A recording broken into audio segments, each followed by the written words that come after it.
성경을 읽다 보면 마음이 멈칫해지는 그런 장면들이 많이 등장하는 것을 볼 수가 있습니다. 열왕기에 보면 선지자 엘리사를 노리던 아이들이 있었습니다. 엘리사 선지자를 어린 아이들이 놀려요. 어떻게 놀립니까? 대머리여 대머리여 올라가라, 이렇게 선지자 엘리사를 놀리는 그런 장면이 등장합니다. 이때 엘리사가 아이들을 저주하니까 암콤 둘이 나와서 아이들 42명을 찢어서 죽이는 그런 사건을 성경이 기록하고 있습니다. 그리고 열왕기하 1장에 보면 아하시아가 그의 난간에서 떨어져서 병이 들었습니다. 그때 아하시아가 어떻게 했냐면 에그론의 신 바알세붑에게 이 병이 낫겠는지 묻고 오라라고 부하들에게 시킵니다. 그러자 엘리야가 왕의 사자들을 만나서 이렇게 예언을 합니다. 너의 왕이 반드시 죽게 될 것이다 라고 예언을 하죠. 아하시아가 50부장과 그 부하들에게 엘리야를 데려오게 합니다. 그래서 열왕기하 1장 9절에 보면 하나님의 사람이여 왕의 말씀이 내려오라 하셨나이다 라고 그렇게 말을 하죠. 그때 엘리야가 어떻게 하죠? 하늘에서 불을 내려서 50부장과 그 50명을 불로 살라 죽입니다. 그리고 그 일이 있은 후에 또 한 번 올려보내죠. 그때 엘리야가 똑같이 50부장과 그 부하 50명을 하늘에서 불을 내려 잔인하게 죽여버립니다. 이 모두 하나님께서 개입하신 일이죠.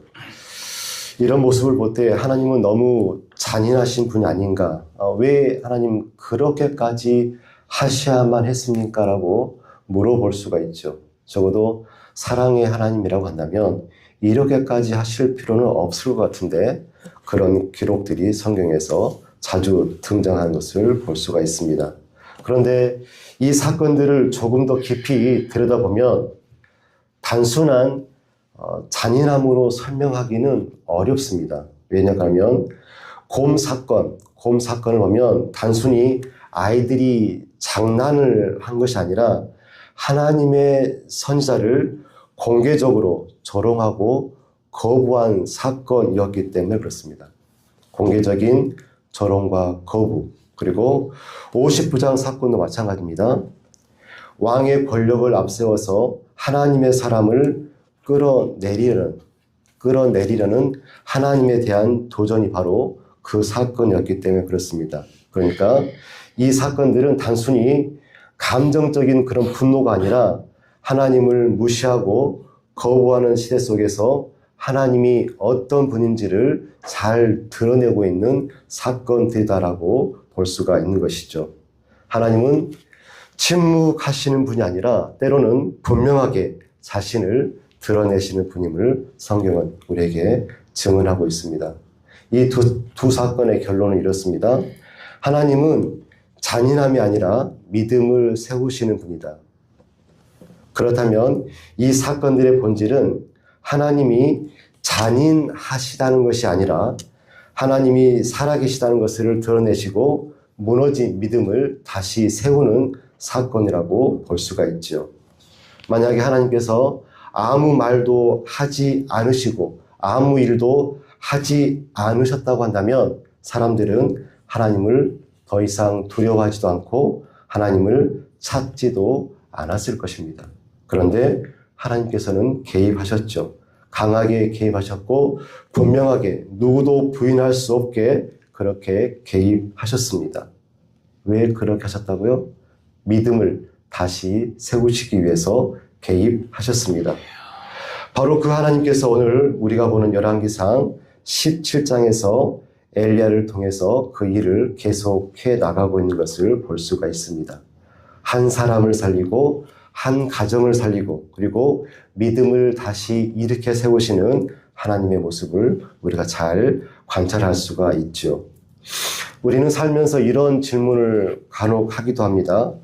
하나님은 왜 없는 사람에게 더 요구하시는 걸까? 넉넉한 사람에게 요구하면 그 넉넉함 중에서 떼어내서 하나님 일을 할 수 있을 텐데 아무것도 없는 사람, 그 사람에게 심지어 마지막 얼마 남지 않는 그것까지 요구하신다 그러면 하나님을 납득하기가 어려울 것 같습니다. 오늘 등장하는 사르밧 과부가 바로 그렇죠. 그녀는 이미 남은 것이 아무것도 없습니다. 가뭄으로 인하여서 남은 것이 아무것도 없고 통에 가루 조금하고 병에 기름 그 조금 있어서 이것으로 마지막 식사를 하고 죽으려고 하는 그 상황 속에서 엘리야를 만나게 되어지죠. 그런데 엘리야를 통하여서 하나님께서 그에게 말합니다. 먼저 나를 위하여 만들어라. 먼저 나를 위해서 그 떡을 좀 만들어 달라라고 말씀하죠. 우리는 이 상황 속에서 이런 질문을 하게 되죠. 하나님, 이렇게까지 하셔야 되겠습니까? 이 질문에 대한 하나님 그 불쌍한 그 사르밧 과부의 마지막 식사 한 끼를 달라고 하신 그 하나님, 그렇게까지 하셔야만 했습니까? 라는 그 질문에 우리는 오늘 성경 본문을 통하여서 그 답을 유추하고 찾을 수 있어야 되겠습니다. 그 첫 번째 답이 뭐냐면 하나님은 필요에 의해서가 아니라 믿음을 끌어내기 위해서 요구하신다는 것을 우리가 기억했으면 좋겠습니다. 뭐라고요? 믿음을 끌어내려고 요구하시는 하나님을 볼 수가 있습니다. 여러분들은 그런 충동 느껴본 적 없습니까?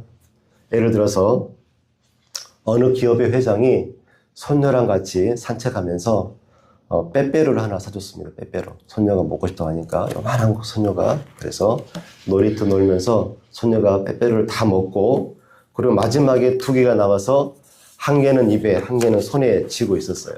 근데 대기업 회장의 할아버지가 손녀에게 말합니다. 하나만 할아버지 줄 수 있겠니? 라고 묻습니다. 할아버지가 빼빼로 먹고 싶어서 달라고 했을까요? 아니죠. 왜 달라고 했습니까? 손녀의 마음을 보고 싶어서, 나를 얼마나 사랑하는지를 알고 싶어서 그렇게 물은 거겠죠. 할아버지의 요청 무엇입니까? 빼앗기 위해서가 아니라 사랑을 드러내기 위한 요청이라고 볼 수가 있죠. 너무나 이해되는 말이죠. 꼬맹이, 여러분 조그마한 꼬맹이들에게 뭐 달라고 했을 때 먹고 싶어서 우리 달라고 한 거 아니지 않습니까?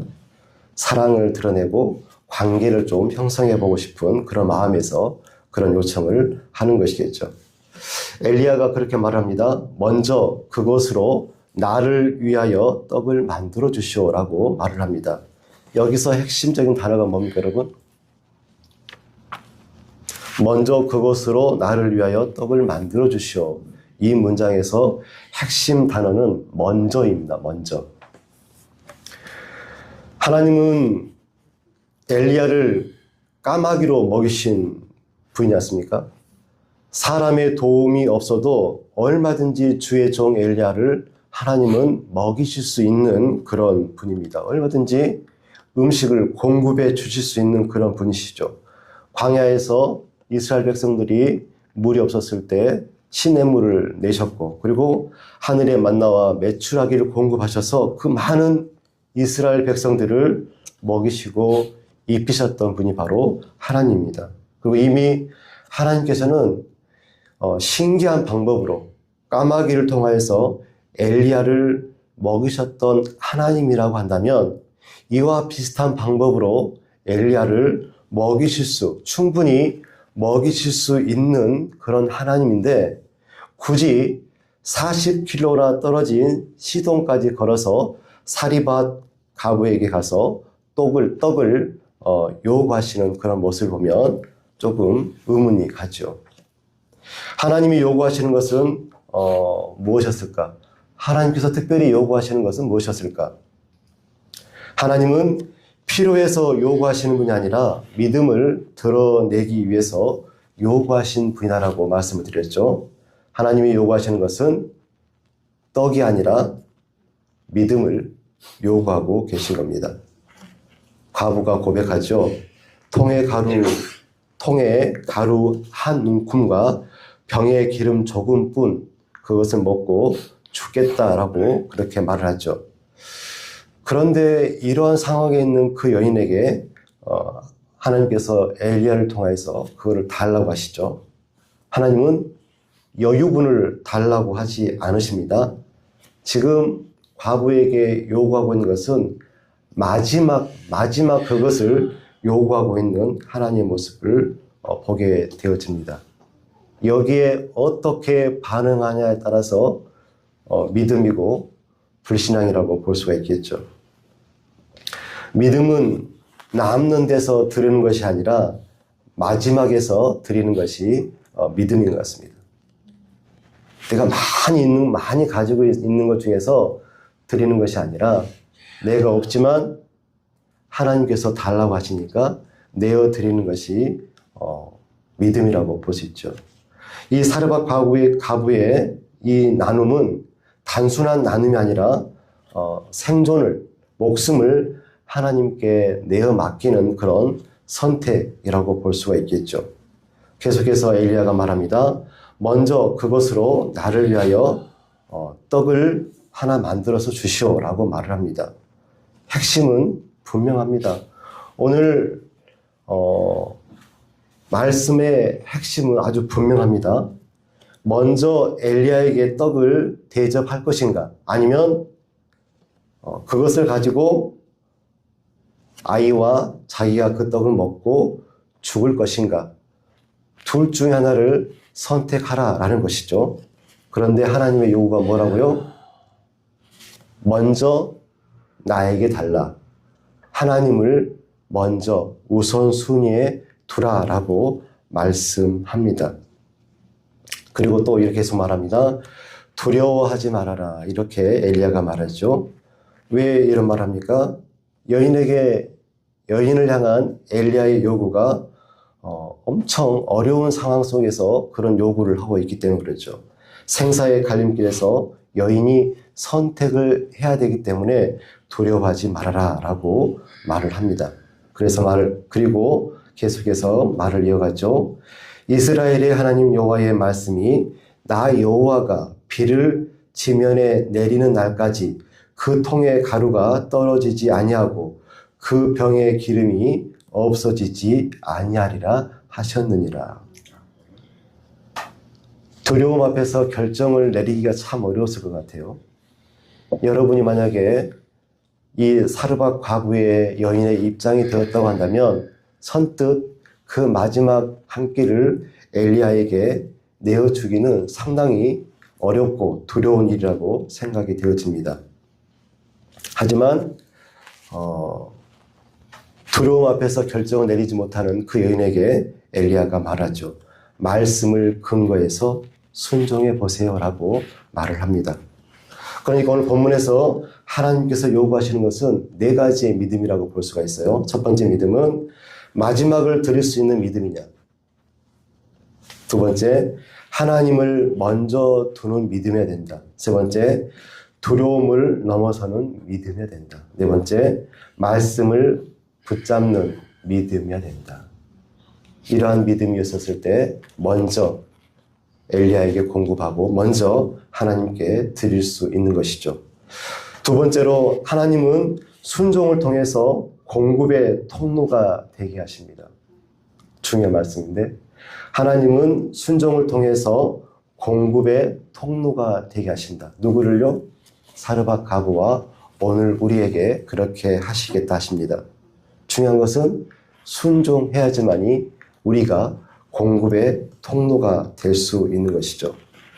과부가 엘리야의 말에 순종했을 때, 하나님의 말씀에 순종했을 때 어떤 일이 일어납니까? 16절 다 같이 한번 읽어보겠습니다. 여호와께서 엘리야를 여호와여 하신 말씀이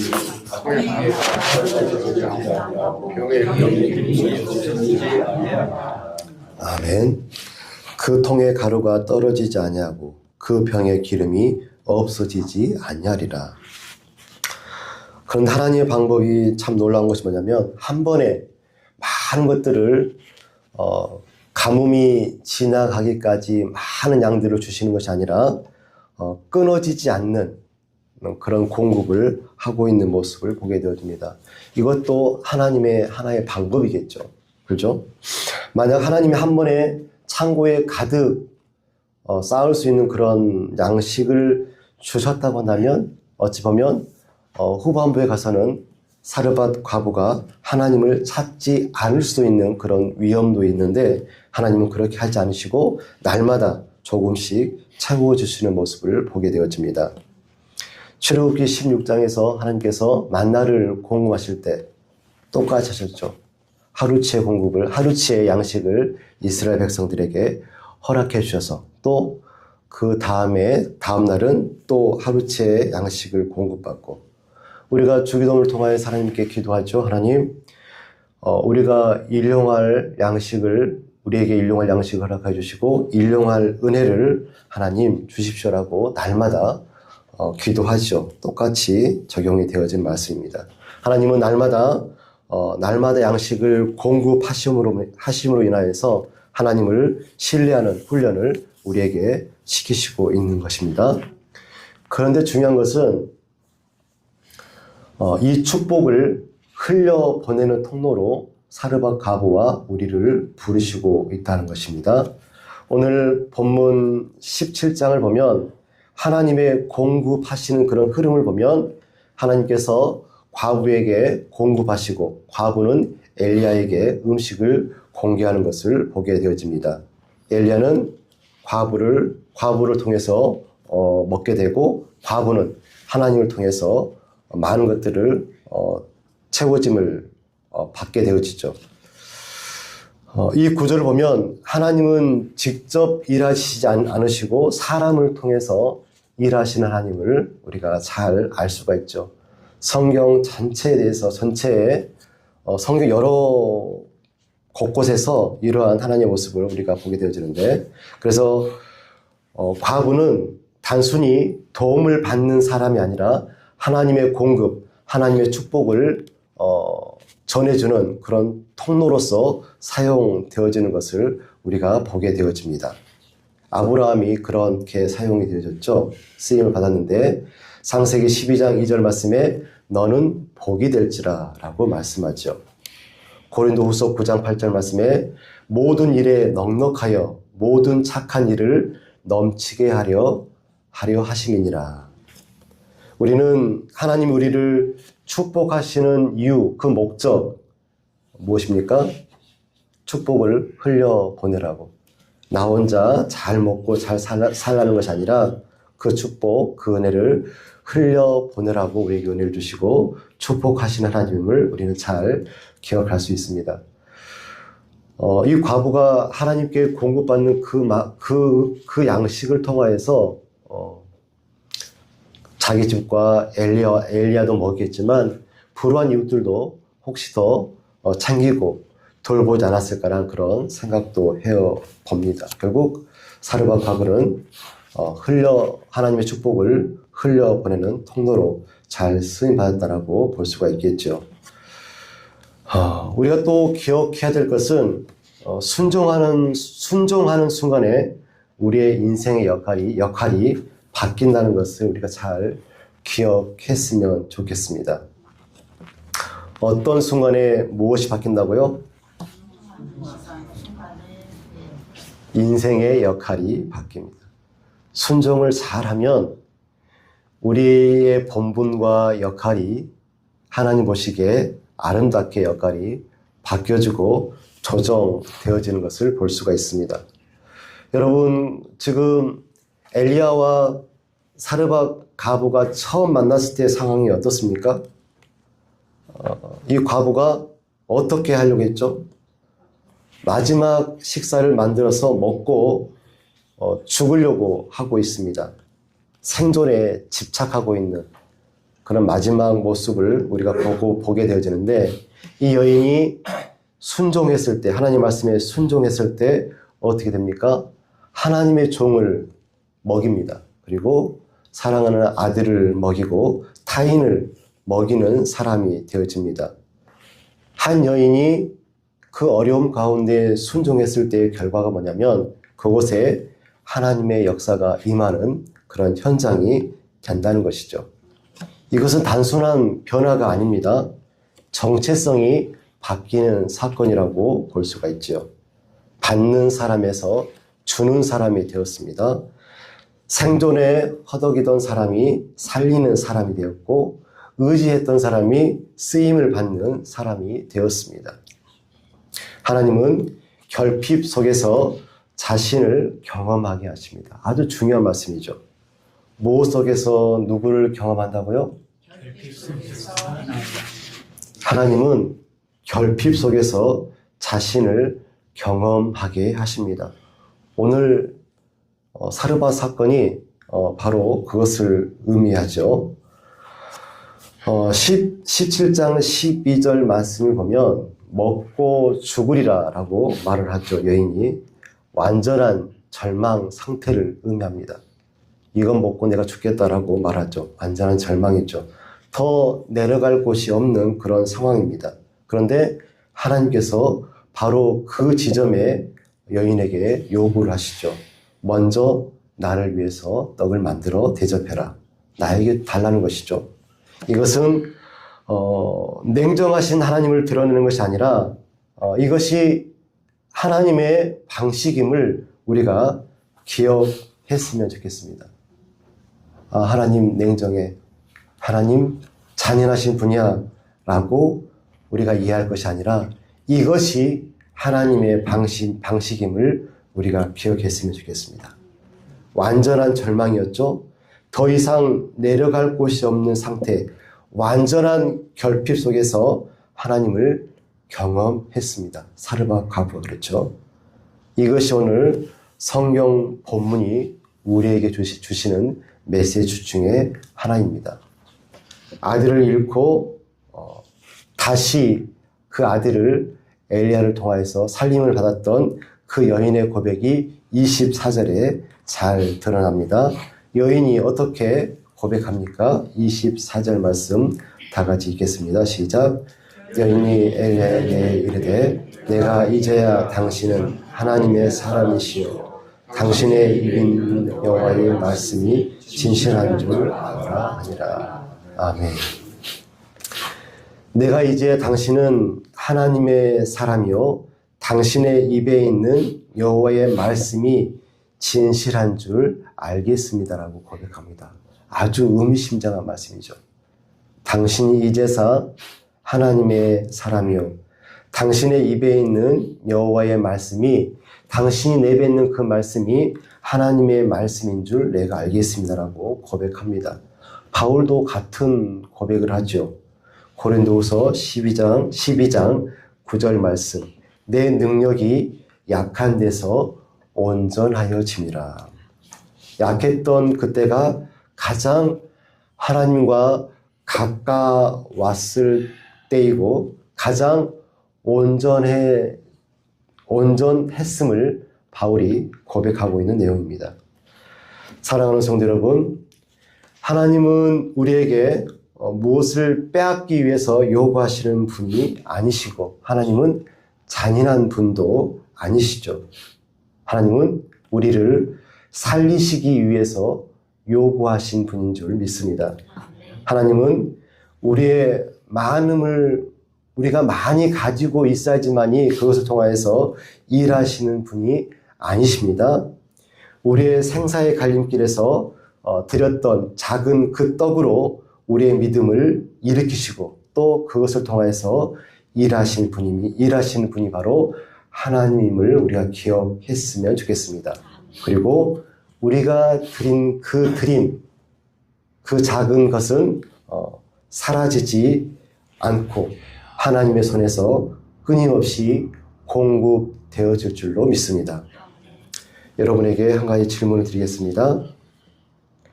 하나님께서 여러분에게 마지막 한 끼를 달라고 하시면 여러분은 어떻게 하시겠습니까? 여러분은 생사의 갈림길에서 믿음을 드러낼 수 있으시겠습니까? 보통은 많이 어려워하십니다.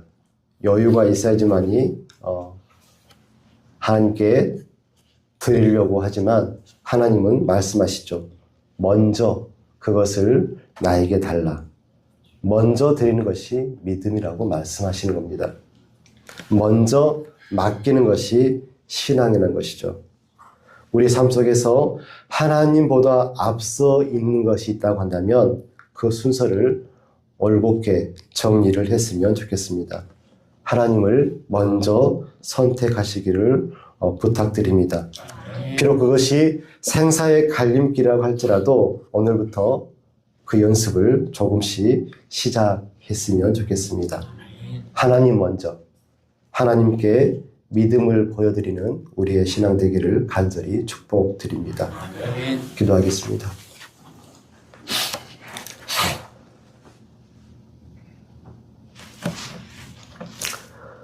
우리에게 요구하시는 것들이 있을 줄로 믿습니다, 하나님.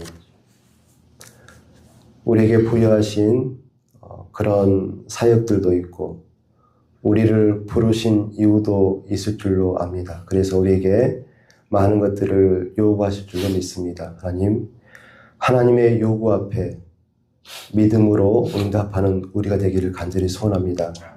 생사의 갈림길에서 먼저 하나님에게 드렸던 사르밧 과부의 믿음을 우리가 이 시간 우리의 마음속에 새기게 하시고 우리에게 원하시는 것이 있다고 한다면 먼저 그것을 믿음으로 드릴 수 있는 믿음의 사람들이 다 되시도록 하나님 도와주옵소서. 그래서 끊이지 않는 하나님의 공급함을 평생 누릴 수 있는 그 축복을 우리 모두가 다 누릴 수 있도록 하나님 축복하여 주옵소서. 예수님의 이름으로 기도드리옵나이다. 아멘.